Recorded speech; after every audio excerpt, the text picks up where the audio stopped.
Hey everyone, it's Justin Krieg from Historic Columbus with another episode of Tuesdays with Justin. Today is Tuesday, and if you hadn't noticed, it's raining outside.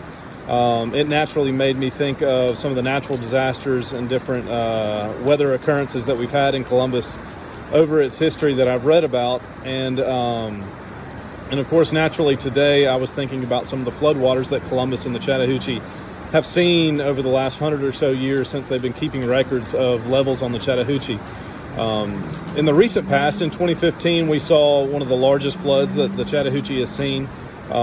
It reached, in 2015, in December of that year, the Chattahoochee reached a gauge height of 30 feet. What's interesting is that around 27 feet is what's considered some minor flooding. But that doesn't even compare to some of the flood levels that we've seen in years past in Columbus. In fact, the most significant flood that has ever been measured in Columbus was in 1929. It had a gauge height of 55.2 feet.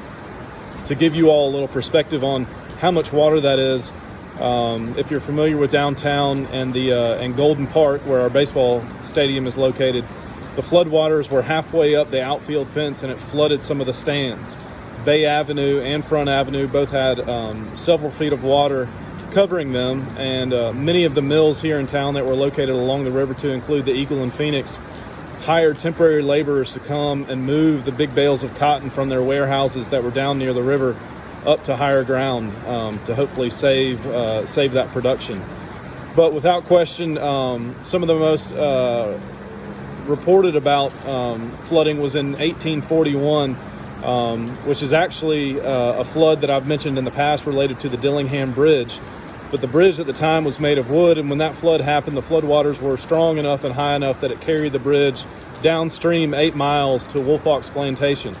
Ultimately, it was brought back up to town piece by piece and reassembled where it ultimately was originally located, but they reassembled the bridge to function once again as a connecting point between downtown Columbus and Phoenix City.